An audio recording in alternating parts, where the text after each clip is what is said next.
water,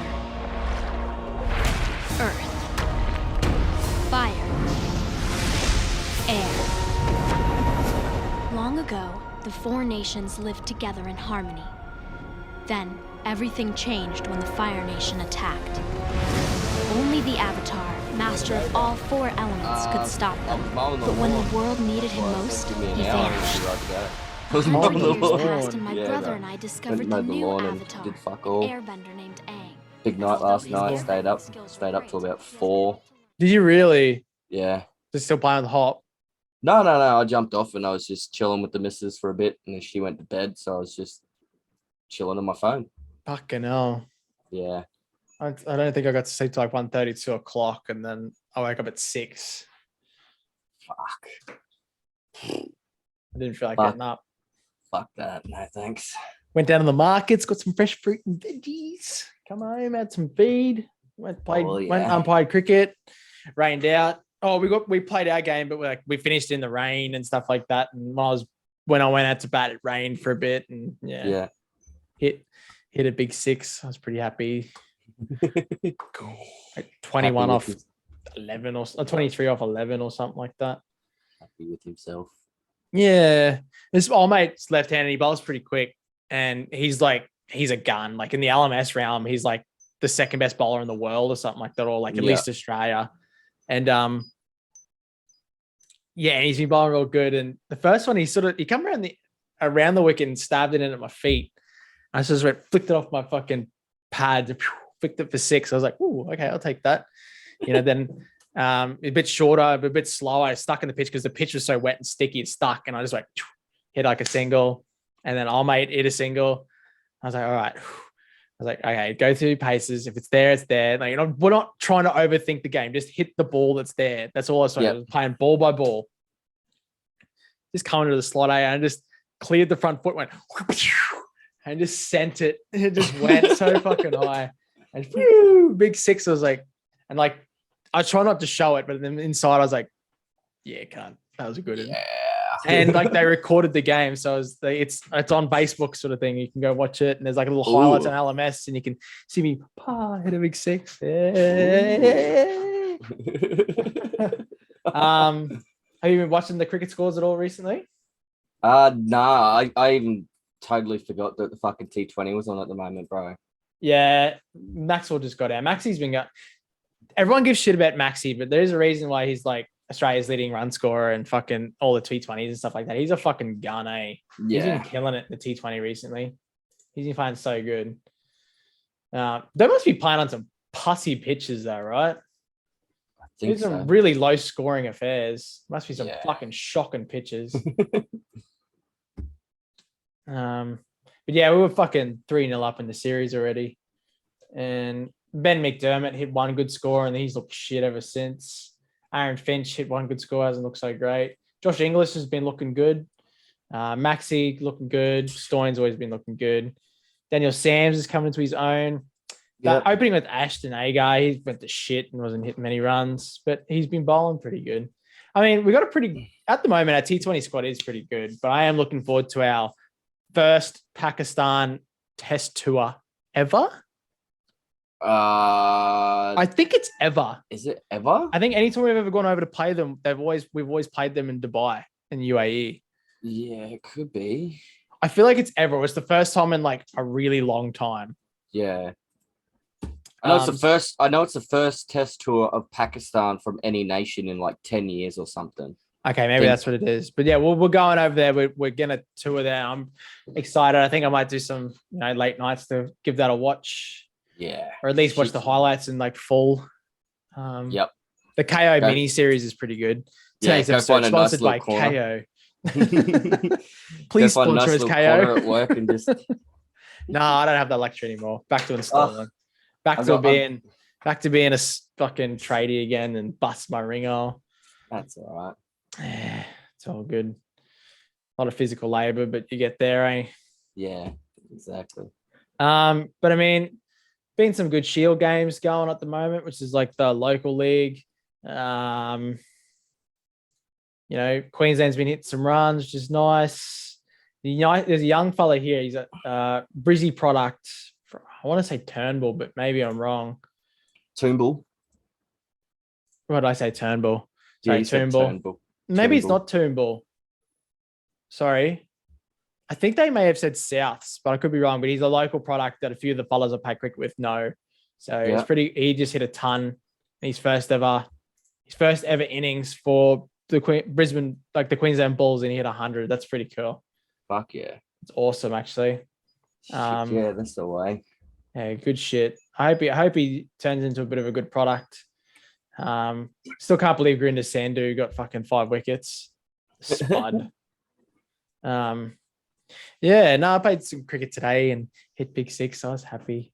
That's all right. But yeah, like a lot of like World Cup qualifiers and stuff going on at the moment. India have been feeding it to West Indies, but you see the India's new Test captain, who it is? No. Got announced today. Rohit Sharma Oh, it is is Sharma. the new Indian Test captain, which I think is a bit fucking garbage because Rahane is a really good captain. Yeah. Ajinkya Rahane is a really, really good captain. And I think they've just given it to Sharma. you've got to remember that they beat us in Australia, and I actually think it was because of Ajinkya Rahane. Yeah. They didn't win a game when Kohli was captain. Once he fucked off the first 2 games, they drew and then won the next 2. Yeah. Ajinkya Rahane is a fucking gun. And if you look at his stats as captain for India, it's really good. I think they just got it over and done with Sharma. So now that he captains all 3 formats. Yeah, but see, I think Ajinkya Rahane has a problem. I think Ajinkya Rahane and Kohli have problems. That's why they can't. Yeah. That's why Ajinkya Rahane can't fucking captain, which is bullshit. Yep. I think Kohli needs to get off his fucking high horse. He doesn't even captain the side anymore. Fucking idiot. Mm-hmm. But we haven't done this.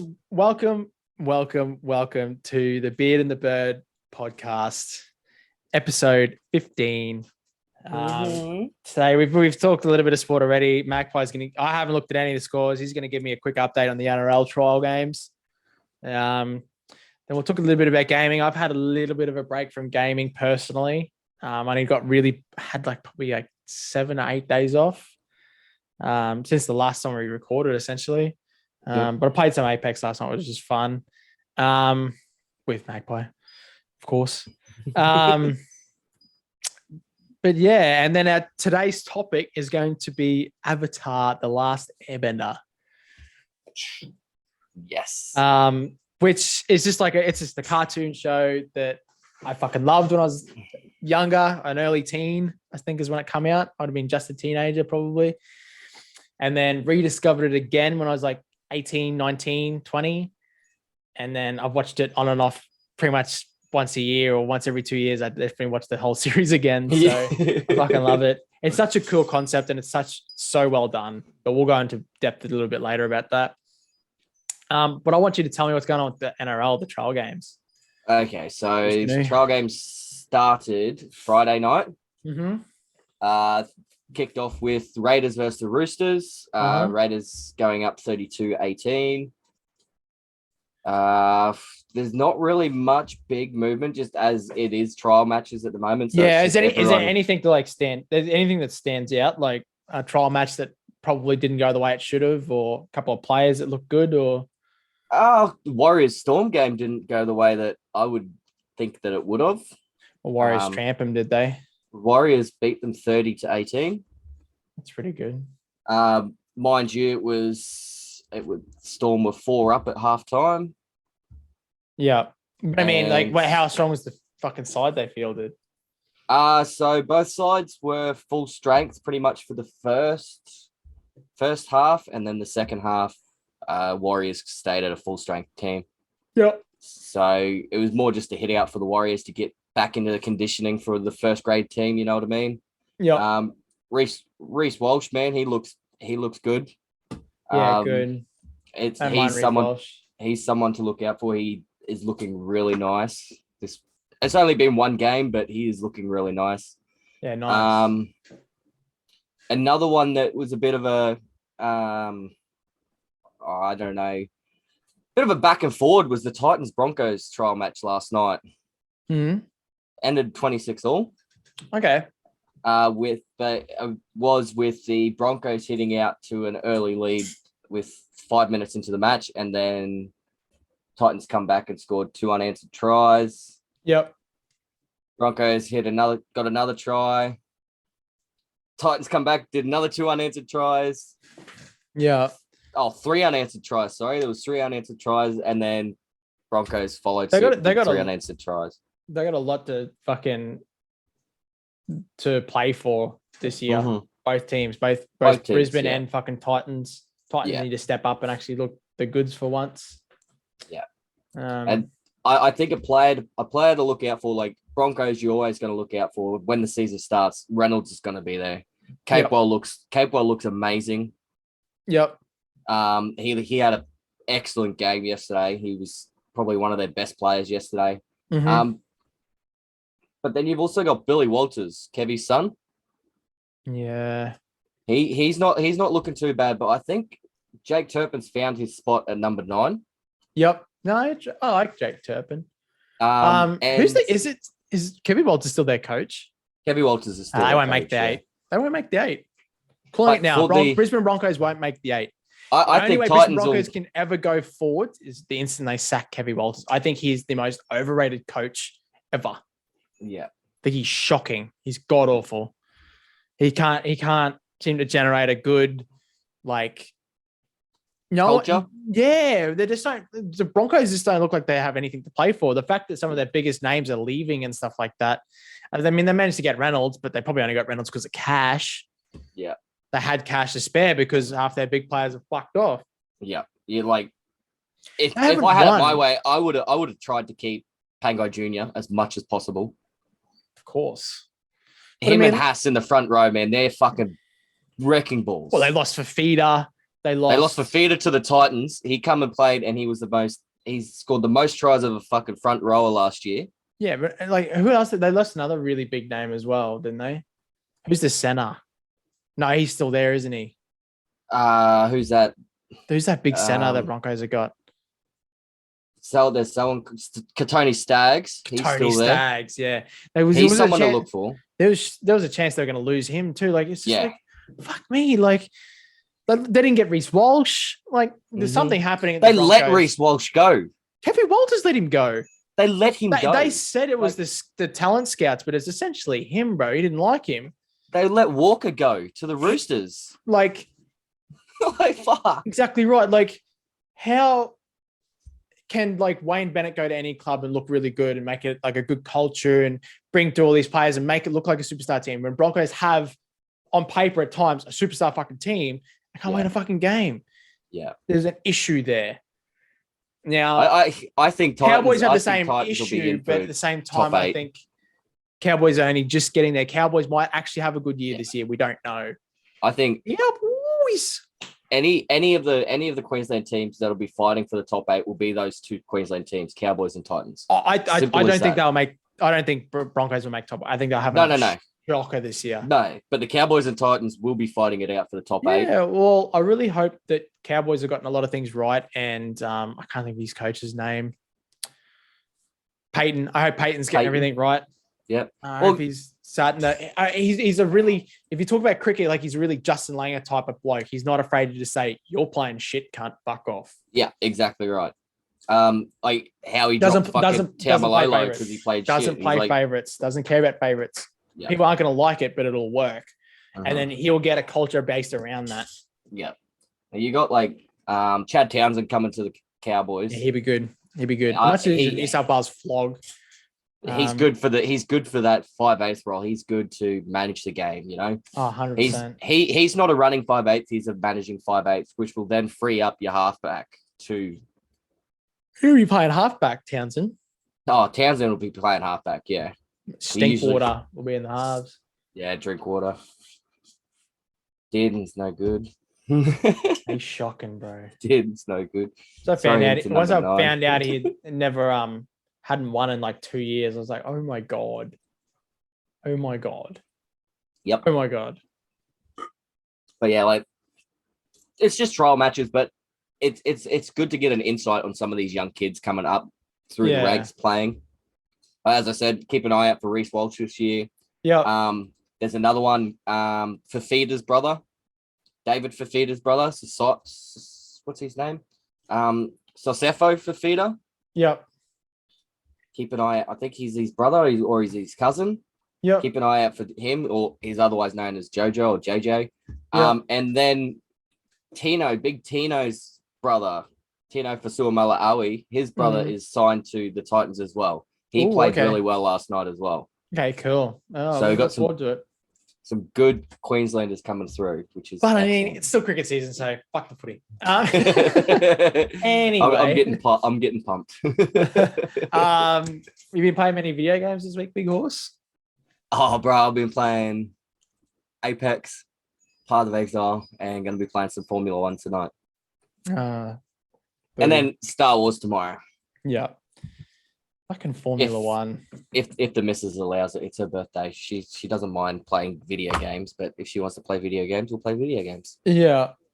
So yeah, I'm not fussed. Yeah, I haven't been really. I don't really change it up now. Now I've got my set games. Yeah, set games I like. I had a couple of days off. I think I needed them, just like returning back to my old job and stuff like that. So I only really got a little session Friday night and then like a good session last night and just playing Apex ranked with you. I'm not sure where my game is at the moment. I'm just trying to find my feet again and figure out what I want to play and how I'm going to play it. Pokemon was good, but I mean, like, I don't know. I just don't have that desire at the moment to play it. After hearing Ben talk about it, I was sort of like, yeah, maybe. At the moment, I think I'm just feeling a little flat on it. I don't know, I was feeling a little flat on gaming altogether, but I'll get there. Maybe some Elden Ring when it comes out, maybe. Yeah. See how I feel. Everyone goes through their ups and downs, you know what I mean? Yeah. Gaming, sometimes people are into it and you don't see them off a game. Yeah. And then other times you see them out and about doing other things. It's like, oh, why aren't you gaming? It's like, man, I don't feel like it. Did you hear something? A beeping? Yeah. Yeah, it's my baby monitor. Okay. I was like, what the fuck was that? Yeah, it's telling me that it's fucking What flat. the So fuck was that? You don't watch the horse racing, eh? nah, I don't. If anyone's out there as an Australian horse racing fanatic, how good was that Lightning Stakes? Pretty good. I'll take 2 seconds of my time for this one. Home Affairs only won that because Jamie Carr missed the start on Nature Strip. She didn't fuck the start up. She didn't get bumped. Nature Strip wins by fucking 2 lengths. End of story. Got it out. You should really watch horse racing. It's really good. Better than Formula One. Yeah, no, I'm right. Thank you. It's good. It's good. I'm right. Thank you. I'm right. See, that's the difference. That's the difference. I was brought up in motor racing. Motor racing was on TV. I was always watching motor racing, whereas you might have been brought up. Horse racing was on TV. So it's just two different perspectives, 2 different blokes growing up in 2 different households. It's cricket, and more cricket. There was never cricket on TV. I just loved cricket. There was never cricket on TV when I grew up. That's all we watched, gun. That's all we listened to on the radio. But cricket was on. That's all we heard. I just had a passion for it from a young age, so I just it's pretty cool. Kept into it. But yeah, what about? I was going to say something. I forgot what I was going to say. Yeah. Yeah. Good one. Yeah. How about that Apexes? What do you think about Maggie? You still like that character at all? I haven't played her. Well, even when you run up against her, like I got hit by the ball the other day and I was like it did deter me and shook my screen and stuff like that. It was kind of annoying, but I don't know. The right grenade's pretty cool. Don't get me wrong. Yeah, I think a lot of these newer characters are coming out for more arenas wise. I think they'd be good arenas. You know what I mean? Yeah. Like Ash is pretty good with arenas with her fucking her star that holds you. Yeah, but I've never seen anyone use Ash and be that effective with her either. Like if you're gonna use Ash one last night, why not use Fuse? Yeah. He's cluster bomb, like Yeah. just it makes them move, and at least you get 2. Yeah, exactly. But yeah, like I'll always stick with my old faithful Valkyrie. Like I just think movement wise and that passive that she's got is probably the best for me. Yeah. I don't know. I was really digging Wraith, but I think I do like Bloodhounds. Yeah. Bloodhound is pretty dope. Like he's good if we don't have another one that another bloke that's running like Seer or something, or another Bloodhound. You know what I mean? Yeah. If no one's running Bloodhound, you might as well run him, because if you've got the feel for him, you know what you're doing. Yeah, I don't mind him. I've had fairly good success using him, but I mean, I'm still not the best. Yeah. I still don't know what the best character is. I just got to get better at using Bloodhound's ult. I just never use it that often. Yeah. The extra speed, I should really use it to my advantage to get around and move and fuck up people with it. Yeah. Yeah, no, but then there's like if you're gonna run Bloodhound, there's no use another bloke running Seer, because they're two passives. Just, you know, like Seers is just one tunnel, whereas you can do a whole radar. Yeah, you can't see them as long, but you can sort of get where they're going and have a bit of a. But Seers also stops you from doing whatever you're doing. So if you're doing like a shield charge, it'll stop that. You're going, and you can't do it anymore. So it can stop people from healing, which is pretty cool. Yeah, but that's the same as Rev's passive. Rev's passive stops you from healing. You can't use your passives. You can't heal. Yeah, so I think I'm about to unlock a new legendary. I think I might give Revenant a go and unlock him, since I got a dope little skin for him. I'm gonna try Mirage, I reckon. I've got a really cool skin for Mirage too. I get fucked up by Mirage so often that I wonder, should I be using him? It just fucks you up with either his one decoy or his multiple decoys. See, it's like one of those things that, like, I'm a good shot, but I always put myself in shit positions. If I can have something that deploys essentially a decoy that stops them from shooting at me all the time, like, maybe that'll work for me. Yeah. Yeah, maybe Mirage is my character, but man, characters are so expensive. I don't want to buy them. Exactly. I think it's about time we start talking about our topic of the week. Oh yeah, that sounds good. Avatar: The Last Airbender. Now, if you haven't seen this show, listen to what we've got to say and then watch the fuck out of it, because no matter how much we may spoil it for you, it's still worth watching. You still got to get in there and watch it. Hopefully, us talking about it and how much we enjoy it might convince you. If you have watched it, by all means, follow along. When we ask the questions, you give us your answers as well. That'd be just fucking fantastic. We would love to hear some feedback and get some questions answered out there. You dope. But yeah, how good is the Avatar: The Last Airbender? I absolutely love it. Like, it's the same as you. Like, you know, you watch it once every couple of years or something. I watch it once a year, probably. Yeah, it's always something I get back into and watch from book 1 to book 3. Oh yeah, you watch the entire thing. And it's good now that I've got young kids as well, because they can sit down and watch it with me and they get into it. It's funny, like, one of my mates never watched it before, and I'd watched it when I was younger, and then I watched it again, and then I think I watched it again for a second time. Now, one of our best mates loved it. He was in love with it, and they cut his hair into an arrow, just like Aang, and drew like big Nico arrows on his arm. But like my other best mate, he'd never watched it, and he goes, "Oh, I tried watching it. You know, it's just too kiddie for me. Just too kiddie for me." I'm like, "You haven't watched it, have you?" He goes, "No, I watched it." And he goes, "Watch it again. You obviously haven't. You've watched 2 episodes and thought this is too much of a kid."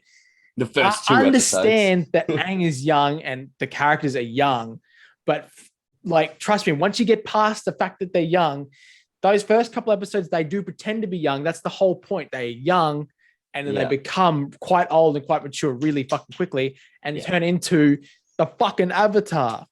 You know, they become superheroes essentially. You get past that bit. It is a kid's show originally, but there's so much more depth to the entire thing, and like, there's more story behind each and every character. How the characters are built and stuff like that. It's way more deep, and Yeah. Like you can get along with like a small brain and like not see it, but if you've got like you really watch it in depth and stuff like that, you get to know a character way better. And like they do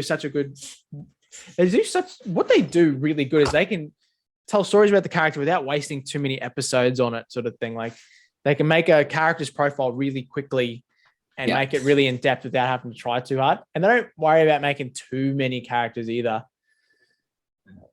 Now I just realized that Mark Hamill's the voice in this. I'm pretty sure he's actually the voice of Sozin, right? He is Fire Lord Sozin. Mark Hamill is Fire Lord Sozin. Yeah, that's right. I do remember reading that somewhere. It's just uncanny how many voices that bloke does. He does a really good Joker, by the way. He is the Joker, bro. If anyone says anything other than that, he is the fucking Joker. Just what voices does this bloke do? Marco. I'm really confused at what voice he does. Oh, he's Uncle Iro. He's Uncle Iro. Yeah, that's cool. I fucking love that, can't I? Yeah. He's awesome. But like Avatar, the whole premise of it is just it's an Asiatic-inspired world. But then there's four different countries, 4 different nations, and they all each have their own telekinetic ability to manipulate one of the elements, which is called bending. So there's earth, water, fire, and air. And the whole aspect of it all is just like you hear about in the intro, like they all used to live together in harmony, and then everything changed when the Fire Nation attacked. Boom. I'll put that at the start of the episode too. You'll hear all that stuff. Like, in that intro, you can understand that before this series happened, there was a world of peace. So that's why I think when someone, so I'll go back to my other story I was talking about. So he thought it was a kid's show, and I said, "You've got to watch it. Fuck off, listen to us, just watch it." And he finally watched the entire thing through, and he's like, "You're right, that show's fucking 10 out of 10. It's fucking amazing." I was like, "We fucking told you 100 times. It's so deep." Because the political views of like essentially people trying to a whole race of people trying to dominate a whole another race based on essentially a couple of figureheads, you know, which is similar to, I don't know, World War II. You know what I mean? Like it's very similar. Like they're just trying to like, we've got this peace and prosperity. We do all this. How about I spread this to everyone else? And if they don't want it, boom, like a religion did. You know what I mean? Like religions did exactly the same thing. Hey, our religion's awesome. We're so lovely. We have such a good society. Let's force it on other people. It's exactly what the Fire Nation did to the rest of them. Mm-hmm. So there's 4 nations: fire, earth, air, water. And what they say at the end, so it's called Avatar the Last Airbender, is once Aang disappears, sort of thing, the Avatar is reborn into one of the nations every time the Avatar dies. And the Avatar has the ability to be able to bend every single element. All 4. Usually someone who's born in the Earth kingdom may be able to bend Earth. Not everyone can bend, by the way. Yeah. But like, you know, you can only do one. So the Avatar is special because you can do all 4. And so the Fire Nation essentially attacks and wipe out all the airbenders because they knew that the next Avatar, who hadn't really quite been discovered yet, was going to be an airbender. And Aang escapes, freezes in ice. Long story short, this is how the story starts. But I mean, obviously, we don't want to ruin it too much because if you haven't watched it before, we really want you to go in there and watch it. And we're just going to talk about characters. We've given you a soft premises what happened. So obviously, the Fire Nation is trying to take over the entire world, has killed all the airbenders except one, which happens to be the Avatar. He's frozen in ice for 100 years, comes out. A couple of Water Nation people find him. Some of the last of the Southern Water Tribe, and then they go from there. He becomes the Avatar from there to take over and fight the Fire Lord, who happens to be essentially Fire Hitler. And then he's got to fight him, kill him, and then yay! Yeah, then everything's all good. But that's the entire show in a really small nutshell. yes. But I just love the fact ice, fucks up Fire Lord. Yay! Yay, we win peace for a little while. Yeah. But I like the whole fact that like this series, like you watch it and you get into it, a lot of the things that are happening in this series you will never see happen in another like youth entertainment series. Which is what makes it so unique. It's an adult youth adult/youth entertainment series. It come out at the same time, and it's similar to what happened with. Have you ever watched this show Adventure Time? Yes. It's super kiddie, but at the same time, it's not, because a lot of the jokes are super like adult written, and like Adventure Time has this whole LSD fucking psychedelic fucking writing and animation about it too, which is a whole different thing. But I mean, yes, it's a Nickelodeon show. Yes, it's probably aimed at kids, but it's more aimed at like 10 to 16-year-olds. Yeah. Which you can be quite mature in there. So a lot of like the maturity levels, and let's be honest, you can be quite fucking smart too and understand a lot of depth within the show. And that can transcend to go longer. Like, let's be honest, one of the biggest shows getting around is called Stranger Things, which is a big bunch of fucking kids, and all the adults like that show. You know what I mean? So like the fact that you're going to sit there and go, oh, this is a kid's show is a fucking joke, because yes, it's on Nickelodeon. Yes, it's PG rated. Yes, they don't fucking swear, but it's still all fighting and people dying and exactly right. You know, political power taking over nations and killing people's parents and stuff just because they're from a different tribe, you know, creating genocide. Genocide. And like, and they talk about it on every fucking episode. They talk about something horrible that's happened, like to paint this picture of how cruel bad the Fire Nation can be and how bad this Fire Lord is. Yeah. Like, that doesn't sound like a kid's show, does it? No, it does not. What's the happiness in that? Like it's like every show has like, there's bits in there where you're like holding back tears. I'm fucking sorry. I'd like to think I'm a man's man, but there's times you're sitting there going, you're not going to fucking cry. You're not going to fucking cry. You've seen this a million times. You know this is coming up. Don't fucking cry. I think that's the worst part. You know it's coming and you're like, your eyes are already watering. But the fucking, when they talk about Zuko's mum sacrificing herself to save Zuko, it's like, what? Yeah. Crook. Like, you start to realize how fucking bad that cunt is, that he's gonna kill his first son, but instead of killing his first son, he just kills his wife instead. Yeah. Fuck. Exactly. Deep. And like the whole Uncle Iro arc as well. I love Uncle Iro. Bro, he's the fucking bomb, that cunt. How like he's every year he goes to the one jade tree and sings the song and has a picnic and all that. It's just. Oh no, that was, he just goes to a jade tree. I don't think it's that jade one tree. Yeah, but it's every year he goes to a jade tree and has a picnic for his son. At the start, they make him out to be like a nice sort of a dude, and then they make him out to be a nice sort of dude, but they really straight away tell about how he was the highest general and was the dragon of the West. The next in line for be a Fire Lord sort of thing, but didn't end up getting it. He abdicated because the other guy was so fucking, no, he didn't. The other guy took it over. He said like, "No, I'm more." He abdicated. I'm way better at it. You know, I'm way more fucking bad dude. I'm more Fire Lord than you will ever be. But like, then you figure out and you think, oh, he killed the last dragon. No, he didn't. He saved the last dragon.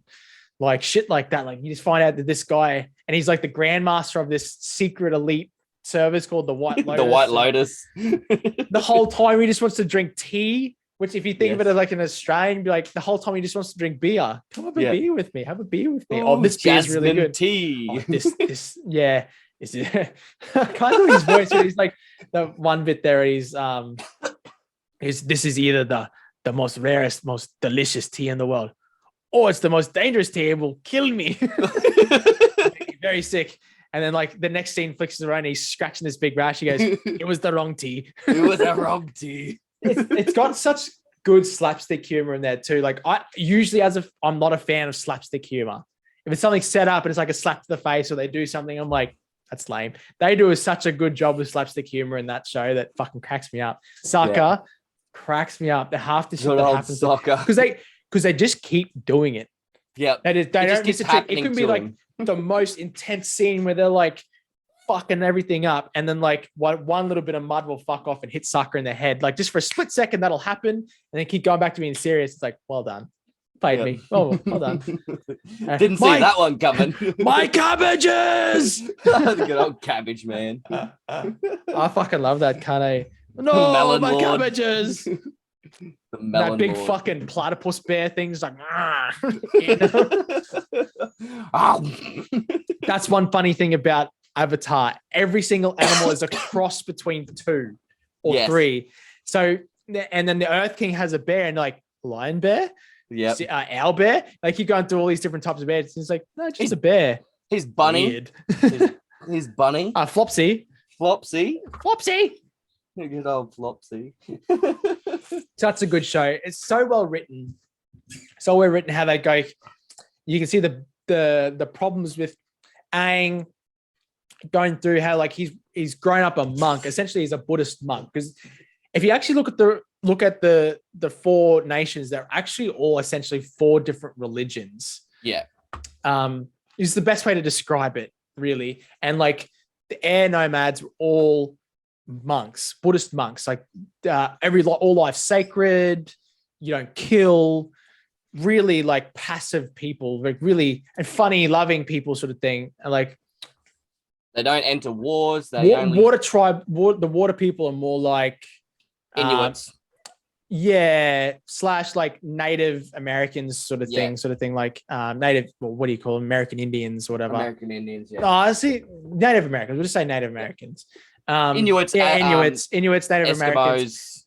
Down to like Australian Indigenous people, Aboriginals and stuff like that. You know what I mean? Like every single type of like Indigenous populations, their thoughts and like spirits and stuff like that. That's how they sort of went. Yeah. Fire Nation was more like old school, like sort of like the horrid top end, like horrific things that nearly every religion's done. So like between like the original Catholics and stuff like that, how they went through and just pillaged places, Christians, Islam, like a lot of them have done it, like, and just, oh, we're so prosperous, let's fuck on these people and make them prosperous with this. That's what the Fire Nation's like. They're a bit of a combination of like the worst things of every religion. That's what they are. They almost like merged into sort of like the Holy Roman Empire, where they thought that they were the best. They were going to go out and invade everyone. Yeah, like and then eventually they turned back into being more like, I want to say Hindu, but I'm not sure if that's correct. They end up being peace-loving people again, sort of thing. But like, say maybe more towards like the air nomads and like the Earth Kingdom, as far as I can gather, are more like atheists. Yeah. Passive, don't really give a fuck about anything. They just are. They are them. They're proud to be them. So like, more like a nationalist, like I am American, you know, like Earth Kingdom, but like happy enough to get along with anyone. And they're the main core of the entire universe. Is the Earth Kingdom's quite large. Most people are Earth people. But yeah, I think that's a pretty good description of what the nations are. Yeah. And how it's cool how Avatar does, like, they really goes through like Aang's struggle with the whole, like, his people being maliciously murdered and genocide. Being the sole survivor. Being the sole survivor and then trying to pass that on, and like people telling him to kill the Fire Lord, but he can't fathom it. He's just like, no, I can't. I'm a vegetarian. I don't even eat animals. Like, I can't fathom it. Even the other avatars from past, like even old nomads, are like, no, you have to kill him. You have to kill him. Yeah. But then he ends up not. But I'm not going to ruin that for everyone.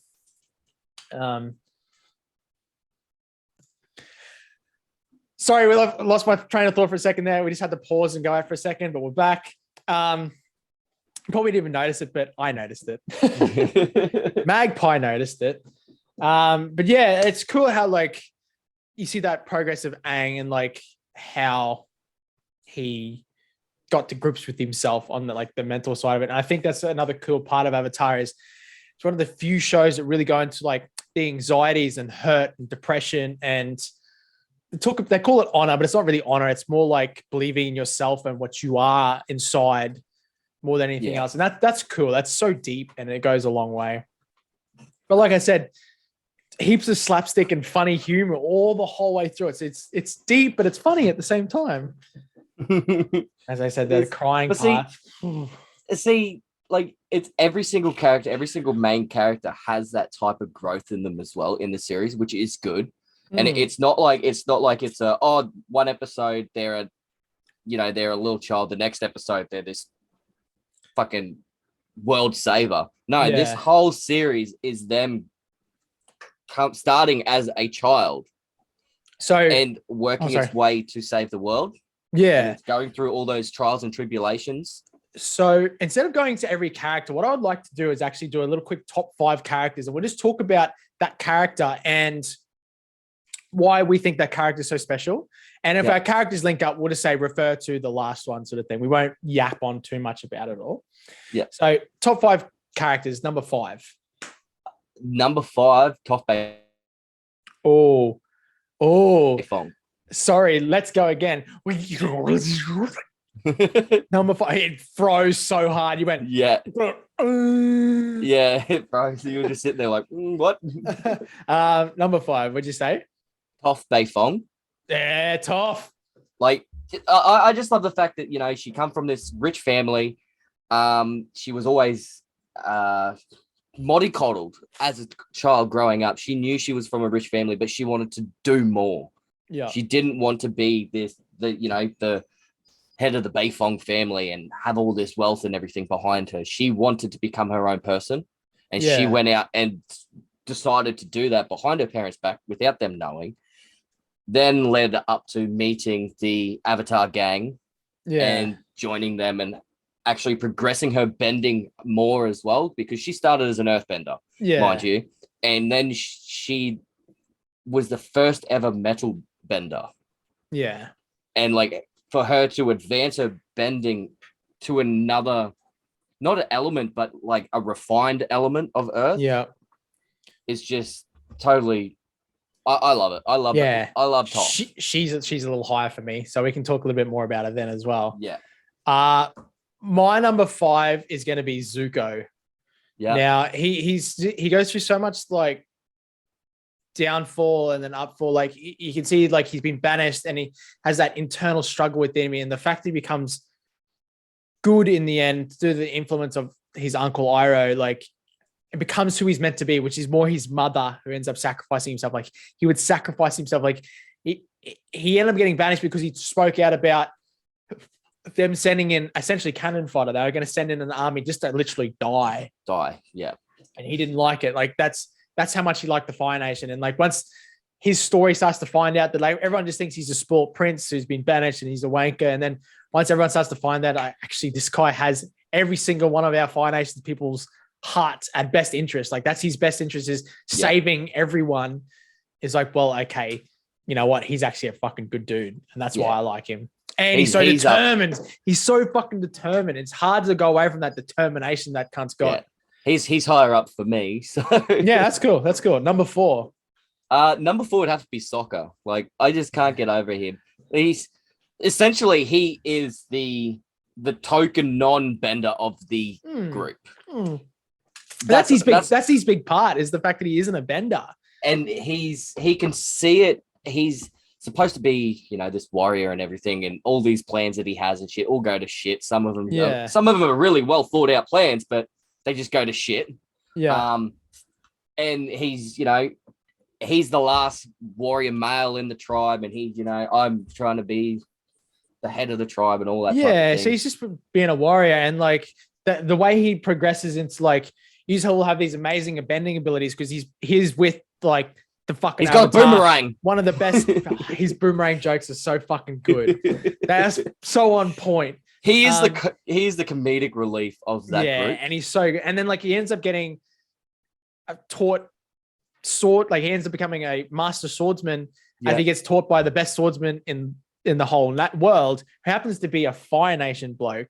And he gets away with it because like he says, I know I'm not good enough. Like, the way he's so honest with how he is and who he is. And yeah, he's fucking crack up, eh? He's so fucking funny. The way he ends up becoming really good, like a really good character. He's someone that can hold his own without having to rely on the fact that he's of bending, if you know what I Yeah. mean. Like he doesn't have to go, oh shit, my mates are here, I'm gonna hide in the corner now because they can just flog the fuck out of these guys with all the elements. No, I'm gonna jump in. He tries really hard to be there, and then he ends up just being silly. But he's tactically very smart, which is cool. Even though he's the dumbest dog shit. My number 4. See, my character, who I like the most, and it is so off key sometimes. So my number 4 is actually going to be King Boomi. I fucking love King Boomi. He's so fucking cool, and like he's just so lunatic, but he's so fucking. He's not just powerful; he's ridiculously powerful. Yes, and the way he's stuck in like that little metal tomb, and he goes. He can't even bend. He can't move anything. He just uses his head to like go and move himself along with rocks. It's just ridiculous. He's so fucking powerful. And he just cracks me up the way he acts. And he's so like mentally unstable, but so perfectly on point. It's just crazy. It cracks me up. Yeah. And his pet is this gigantic bunny rabbit cross massive dog thing. Yeah. Essentially Cerberus crossed with the fucking bunny rabbit. And he's fucking cracks me up. Yeah. Flopsy. And he calls him Flopsy. Flopsy. Number 3. I see my 3, 2, 1 is always going to be the same. It did differ when I first started watching it, but my number 3 is Katara. Okay. I have to have her in there just due to the simple fact that I'm just going to go on as like main character wise, Katara, all those type of things. With Katara, her whole she went not evil, but she went a bit on the darker side with the whole bloodbending, trying to figure out her own way as who she was as a bender, all of that type of thing. Yeah. And then realized I am who I am. This is me, I here to help the Avatar complete his quest. And her growing up from that snotty little girl that, I'm going to pick this fish up out of the water with this water bubble. Oh, sorry, soccer. I wet you with this water. Now she can just hold her own in the middle of 40, 50 bloody other people. And hers is purely on determination. She really wanted to find out how to be a waterbender, and she just tried really fucking hard. But she also fed off the fact that Aang picked up so easily. And she couldn't accept the fact that he picked it up so easily. So she had to try so much harder. Yeah. The bloodbending, she could do the bloodbending, but she didn't like the fact that she could do it. She didn't like the fact that you could take life to like get water out of trees. But she found out she could do it, which ultimately made her super fucking powerful. She was just smart. She used her waterbending so smart sometimes. Yeah. Which is the cool thing. The way she just goes and freezes Azula at the end there. That's so fucking cool. In that Agni Kai, which isn't even an Agni Kai because it's got 2 fucking firebenders. Yeah. My number 3 is going to be General Uncle Iro. Yeah. Such a good cunt. He's so philosophical and never really shows the fact that he's that powerful, yet he is like, he's not just powerful. He is the most powerful firebender. He'd probably be stronger than Sozin. Yeah. Than the Fire Lord himself. Like, Dragon, he was just so powerful. The only problem is he lacked that killer blow against people that he didn't think deserved. That's why he didn't breach Busting Say. He probably could have, but he didn't because he didn't want to.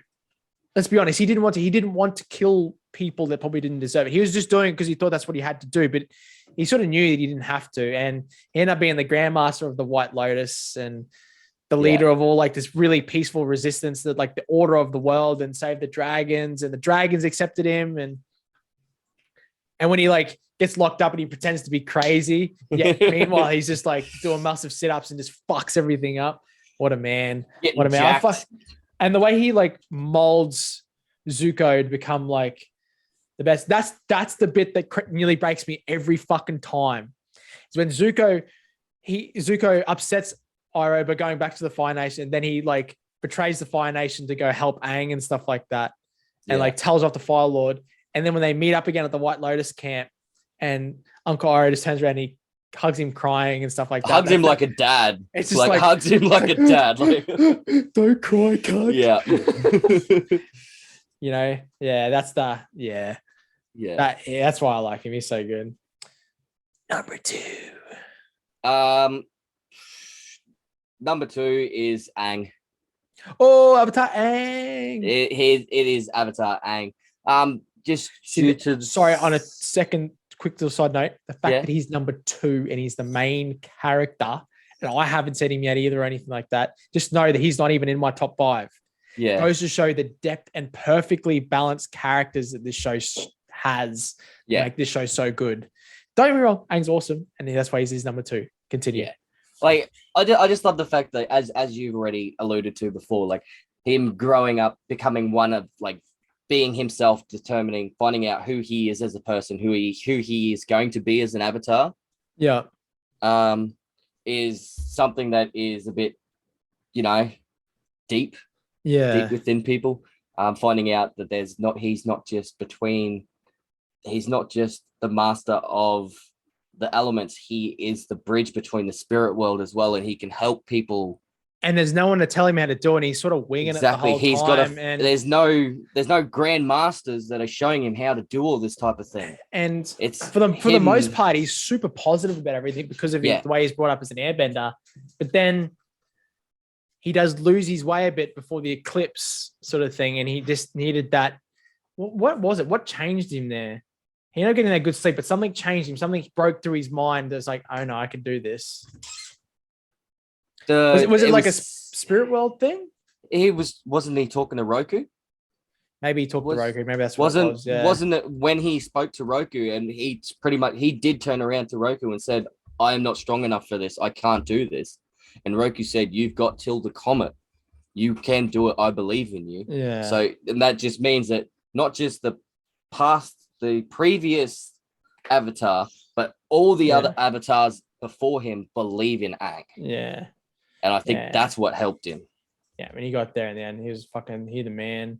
He's so fucking powerful. The way he uses his airbending and stuff so cool. There's one move he does, and it's literally only like a split second he does it, and he gets deflected, is when he goes, and he moves like that, and he sends a perfect projection of himself as like an airwave. Yes. And knocks him over. I was like, that's so cool. Because he doesn't even move. He just goes like that and just shoots off. This little Aang-shaped thing goes at him. It's like, that's so cool. Yeah, and I want to keep going on the characters, but I'll just quickly mention this. It's the creativity of how they use the bending in the entire show that makes the show so good. Like not 2 bendings the same. And Aang's ability to use bending in such a strange way is just so fucking cool. Like instead of like shooting rocks at people sort of thing, he goes and puts rocks around him and just runs around as like this little rock human. It's just fucking like a golem. Like a golem just running. My number 2 is Toph. Now, Toph to me was the coolest character. Even though she's just like a little girl. By the way, you didn't mention this. She's blind. Yeah, I didn't mention mention a little it. blind girl that should be like, everyone's thinking, oh, she's a little blind girl from the richest family in the world. Like she should be looked after and she's a little princess. But at the start, Roku told Aang, he's like, if you're going to get an Earthbender, find someone who listens. Oh, no, sorry. King Boomi tells him, find someone who I'm not waits, going to teach you. Find someone that listens. has the patience. Yeah, waits and listens and does that. And that's, Toph can't see because she's blind, but she can feel vibrations through the earth. So she can listen through the earth and just waits. And that's what makes her so unique and so powerful, is she can only see and do anything purely through earthbending. Yeah. And from that ends up just going, she's touching the metal and she can feel the vibrations and hear it. And she goes, I think I can actually move this. And then starts metal bending and it's like massive. It's like, no way.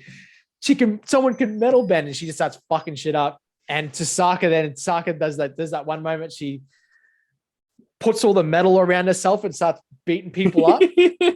And Sokka's just like, I'm so glad you joined our group. Yeah. She's awesome. She's so strong and tough, and just at times I don't think they show her ability enough. Like she is really good. She is she could probably beat Aang in a fight. Like she is that powerful. She'd probably beat Aang. She'd probably beat the Fire Lord too. That's how powerful Toph is. She is ridiculously powerful.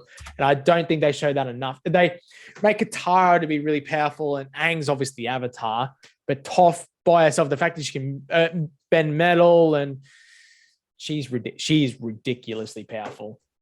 Mm-hmm. Your number one, Big Horse. My number one's Zuko, brother. Yeah. Like sorry, he's my number 4. When you first watch it and you first watch the first it's really the first series, the first book, and you realize, oh, he's just a cunt. He's just a prince. He just wants to regain his honor so he can go and sit on the fucking throne that he's supposed to sit on, and all that type of stuff by capturing Aang. Not people saying, oh, you're never going to do it because there's no airbenders, all that, and just his sheer determination to go, no, I'm going to do this. I'm going to regain my honor. Then when he does, and he goes into the Fire Nation, he realizes it's not that crash hot. Yeah. He realizes the whole reason I spoke out about, and the whole reason why I've got the scarf from the Agni Kai, and I had my honor misplaced and all that type of shit, was the fact that I care about these people. These people are mine, and his whole redemption arc is just unreal. So good, eh? I just loved it, and the whole fact that like everyone's like, oh, he's a bad guy. Even no one accepted him bar Aang into the group.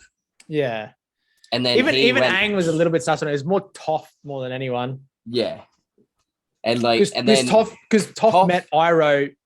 Yeah, at another time and realized that he's actually the world's nicest dude, and he's not actually after the Avatar. If anything, he wants to help the Avatar. Yeah, exactly. You're never gonna guess my number one. I'll give you one guess who my number one is. One guess. Yeah, who my number one character is. Oh, if I'm never gonna guess it, I'm never gonna guess it. Azula. Ooh. Azula is one of the best written bad guys ever. Yeah. She's so ruthless, and she's just uses, and like she's born to be like that evil Fire Lord thing, and she's just bred into her, and it's in her blood to just be fucking evil. And that's it. Like Frieza and Dragon Ball Z, like she is just fucking pure evil. Yeah. There was actually a little pause there, but we'll keep going. Azula, it's just like she's born just pure. She is just pure evil, dude. Like I can't explain it any other way. And like the way that she talks about, they go into how she controls people using fear, and then like her best friends end up turning against her a little bit, and then like she locks them up, and she just has this delusional breakdown, and she ends up becoming too attached to being Fire Lord, and becomes Fire Lord as All Might becomes Phoenix Lord, Phoenix King, sorry. And like her whole mental breakdown, and like Zuko notices that she does, but she's just so relentless and smart and just cruel employee. Like she's just so evil. And like from that, I think that she, as much as Fire Lord Zozan is like a cruel cunt and like just will kill everything, she is just so evil down to the tiniest T. Ozai. Sorry, what did I say? Zozan. Zozan's comment. Sorry, I followed Ozai. That's what it's been the whole time. I think I've been saying it wrong the entire episode. The way that she was just so like brutally evil just makes her, to me, like one of the best characters, because she is just so fucked and how evil she is. Like, I can't. Yeah. I'm yet to see another bad guy be so purely evil and horrid, and like shows no remorse for anything, and like she ends up breaking because she can't control people with fear anymore. And like this is to me, like people can actually, it's like, I love Zuko more than I fear you.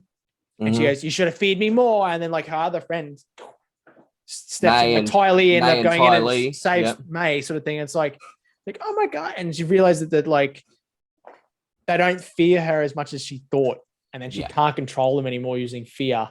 And then when she can't control people using fear, she ends up getting super anxious and then just gets rid of everyone. Yeah. and you see her breakdown. That maniacal breakdown of hers is so well written as well, and I think that's why she's the best character. It's odd that she's the best character, but purely on just how evil and fucking crazy she is just so well done, and makes it so much more entertaining because of it. Right. I'd like to know if you could be a bender in Avatar, what bender would you be? I'd be an Earthbender, bro. Earthbender? Yeah. See, I reckon Earthbender as well. After seeing that, see, like we talked about it, like two, like our favorite characters. Like my two favorite characters is King Boomi and Toph. Like the way they use Earth, everything just looks so cool. Yeah. It looks like it's so much more like you can use it for so much more, I guess. And if you have a look at it during the series, you can see that like earthbending and the Earth Nation was more simplistic, if you know what I mean. Yeah. There wasn't so many rules and all that you had to follow. Yeah, like I was saying, like an atheist would have a view. They would just, and I think that would be the best place to be if I was ever in the Avatar universe, would be there. I think just being able to bend Earth would be fucking sick. Yeah. Shooting rocks at people and stuff like that. Some people like firebending and stuff like that. I'm like, what's the real point of firebending? Like, I guess when he starts doing the jetpacks with his fires, pretty cool. But I mean, also see him sliding around on fucking rock surfboards going along the fucking ground's pretty sick as well. Exactly right. And then like for me, it'd be like air, water, fire. Like fire, I think is like the last for me. Like air was pretty cool. The fact that he could fly, I'd still like to be able to fly. Mm-hmm. And he sits on his little air ball and fucking little gliders. Yeah, that's fucking dope. Yeah, no, that's I just love it. And as a side note, sub characters, my favorite's fucking Upper. How cool is fucking Upper? Yeah, I fucking love Upper. He's funny. He's a well-written character as well, really. Yeah. And Momo, Upper and Momo, just Momo. the two of them. I can't even do the noises he makes. He's fucking crook, eh? Oh shit! That's because he's crook fucking noises. So when we do a podcast, we actually have a little list of things we want to talk about. We've actually got nostalgia and worst parts. I think we really nailed a lot of the nostalgia already. Yeah. Worst parts, I can't really think of too many. The only problem might be that there's the odd filler episode and it's such a short series, which can be a little. But I also think that helps build characters too. Yeah, like the filler episodes weren't so much as of a filler as if to say, all right, we're just gonna go do this and that's it. It's the filler episodes actually help eventuate to the end product as well. And it's one filler episode in between a couple of serious ones. Yeah. Well, like if you say Naruto can do like a filler fucking saga. Yeah. A saga means nothing. Going back on like saying filler episodes, like I think the whole jet episode was a filler episode. But then jet episode, that's 100% a filler episode. It was a filler episode, but then you get further along and you realize that the people that they met with Jet and everything are coming to help fight the cause and like Jet. But it's still filler. It didn't really advance the storyline as such. If that makes sense. No, but it still helped the outcome. Yeah. So that'd be the only thing I could question would be like the fact that it is a little bit. There's the odd filler episode in there for such a small series, but like the worst parts for me would be the fact that. It's not even to do with the show. It's the fact that its stigma is that it's a childish cartoon. That's the worst part I hate about Avatar. It's like, it is, but it isn't. Dude, like you've got to realize that it isn't. And like, it needs a fair go. So if you haven't watched it because you think it's a kid's show, please, for fuck's sakes, watch it. Do yourself a fucking favor.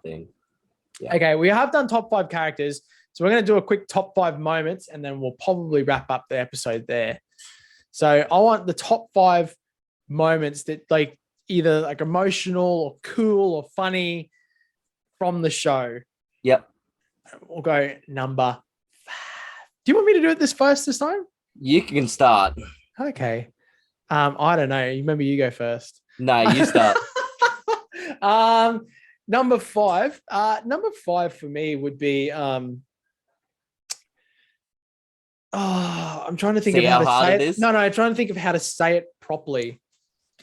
Like it's a combination of a couple of moments of one. It's the bandits that Zuko gets to attack the team Avatar, like Boomy Boomy Spark Man, which they end up calling Combustion Man. Combustion Man. That the lady with the little rabbit thing, the badger thing that can sniff everything. Like it sounds weird, but like it's those little sub characters and like by themselves are super fucking powerful, ridiculously powerful. And like, but they're like little mini bosses, and just it makes the little filler episodes in between so good. And you say that those little moments progress how fucking powerful the team Avatar really are. And I really like that. That's sort of, that doesn't mean I couldn't work out how to word it properly, but it's Boomy Boomy Spark Man like becomes like a little evil guy in itself, but he hasn't really anything to do with the main storyline. He's just this cunt that can shoot explosions out of his mind. Mm-hmm. And this bitch that has this Badgermole that its tongue paralyzes people and can sniff a smell from anywhere in the world and track them down and within the day. Yeah. She's like that. They're super powerful. They're so powerful. Yet they beat him within an episode sort of thing. And that's cool. I dig that. I think that's fucking awesome. Yeah. Number 5 for you, Russ. Number 5 is the first time Aang goes Avatar state. In the Air Nomads, when he finds Monkey Atsu's necklace and realizes that it was the Fire Nation. And he didn't want to admit it. He didn't want to admit it, but it was. Yeah. But that episode, that part, that specific point in that series, you come to realize that, holy shit, he is strong. Even now, with no training, he is amazing. Yeah, he's ridiculous. He is literally an air master. Yeah. Even at that stage. With no training. As soon as, his arrows light up, he goes into that Avatar state. Boom. Get ready for some fucking mayhem. Awesome, eh? Number 4. Number 4 for me is, again, I'm trying to fucking figure the way. When Toph first metal bends. Yeah. But it's not even then. It's more when she starts to use it on other people. It's that first time she starts to use it. Like I said, and Sokka goes, I'm so glad you joined the team. That part there gets me every time. It's like, she is so fucking cool. She's so fucking strong. She wraps herself in metal and starts bashing cunts. Like, fuck yeah. Yeah. I remember watching that, just be like, I thought even when I watched it now, I'm like, can't fucking people up. Fuck yeah, Toph. Yeah, that's me. That's my number 4. Metal bending. Metal bending is my number 4. My number 4 would have to be the lion turtle. Yeah, lion turtle's pretty cool, eh? And like realizing that how you realize that they've talked about it in like every second episode about this random thing, this mythical being that you don't think exists, and then he gets to meet it. Yeah. And then he's not just an animal, he's a spirit as well. He's him and Aang are the two bridges to the spirit world, and Aang realizes that and understands what he must do. Yeah. That's pretty much when he figures out what he must do to win this war. When he meets that lion turtle, it is fucking awesome. Yeah, it's pretty and awesome. It's just so cool at how massive he is. Huge, eh? Yeah. It gives him Number 3. Number three for me is when the White Lotus crew take back Ba Sing Se, and they're just showing like that. It's like Iro fires up and he just gets the big fucking fire phoenix going. He's shooting the fire out of his mouth and he's like, that's fucking cool. Yeah, Tom Tom's sitting there jetpacking himself up with fucking fire and just using these big firewalls just to fuck up whole streets of Fire Nation is just ridiculous. Yeah.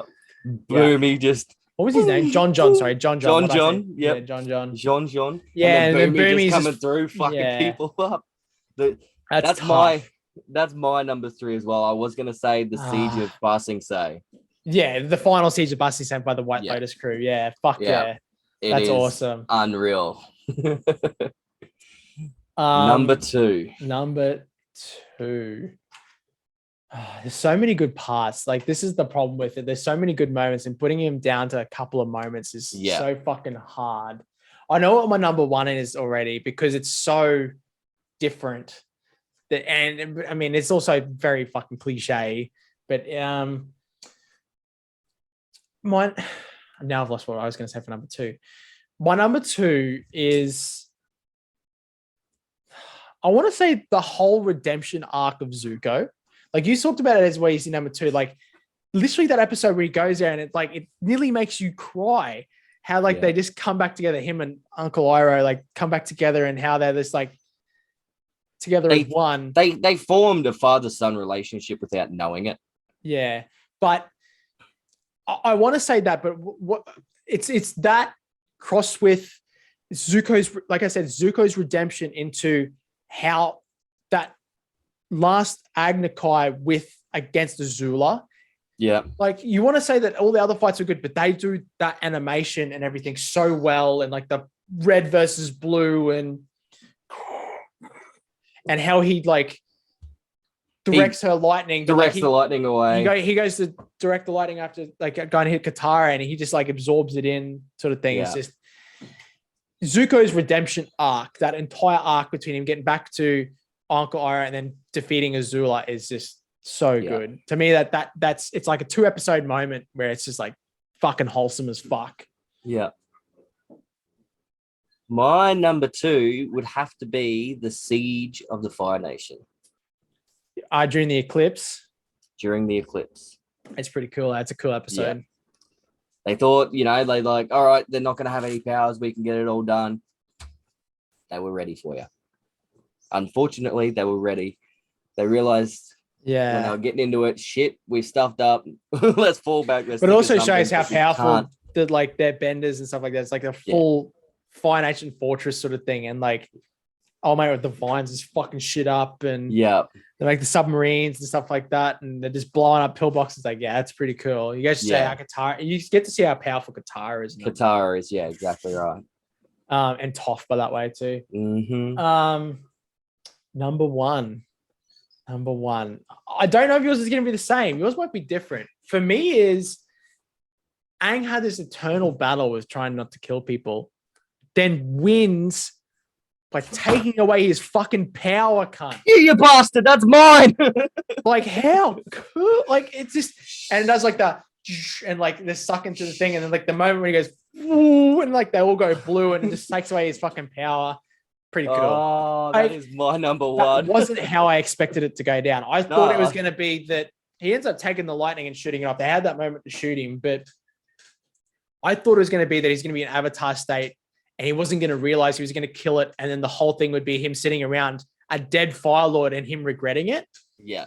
The fact that he takes the power away and like does it, gets himself out of Avatar state, takes his power away, and then like, yeah, that's pretty fucking well done. The fact that the Avatar state does everything right up to then, and like encases his arms and legs down. So cool. And you're like, oh, he's fucked now. He's gonna get. No, he wasn't even Avatar state for that. No, I showed him learning from everything. Toph. Got it, everything up to that, and then boom, down he is like that. Yeah, legs and fucking arm down behind him, and you're like, oh, he moves his arm away like that, and just goes like that, and just stops him like that, and then he goes. It takes his power away. It's like, yeah, that's fucking tough. I thought that was such a cool way to end the whole series. That was my number 1. You prick. Keeps Aang's like, well, it should be. That's, I mean, it's cliche, but it is like, that's the finale, the final blow, and it just and it finishes in that way. Is again, it encapsulates how good the entire series was. That's how it finished. It didn't even finish with like a proper killing. Like, it finished with and I think that's what makes the show. We've talked about Dragon Ball Z before. Is that part where Goku sacrificed himself to beat Cell. It wasn't just like a full-on blowout. It was the fact that Goku did all that, and then like Gohan, half injured, fucking wins it from there. It's like that. You didn't see it coming. That's how it happened. You couldn't predict it. It wasn't normal. You expect something to happen, and then they throw this massive curveball at you, and you go, holy fuck, that was really well done. Brilliant. Yeah. Well done. That's the sit back in your chair and go, what the fuck did I just watch? Yeah. Like, wow. Cool, eh? Oh, it's unreal. But yeah, that was my number one as well. It Sorry, just- bro. No, that's seeing me react like that. Yeah. You have to, you have Yeah. to realize that was my number one as well. And that's what I said off air. I was like, I've got my number one pick for top 5. Yeah. Simple. So I good. the amount of times I've thought about it, going, what's the number one best thing in this whole series? And it was just that. Yeah. Side note, moments 1.5 would be anytime Zuko gets hit with something. It's pretty fucking good too. Yeah. And any boomerang joke he makes. The boomerang jokes are the best. Oh, boomerang! I knew you'd come back. Oh, boomerang, you're not coming back.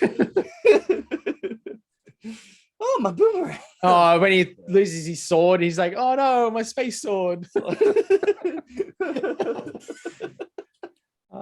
Cracks me up. Just That any funny. joke that he says is it's so timed perfectly, and you're just like, oh god.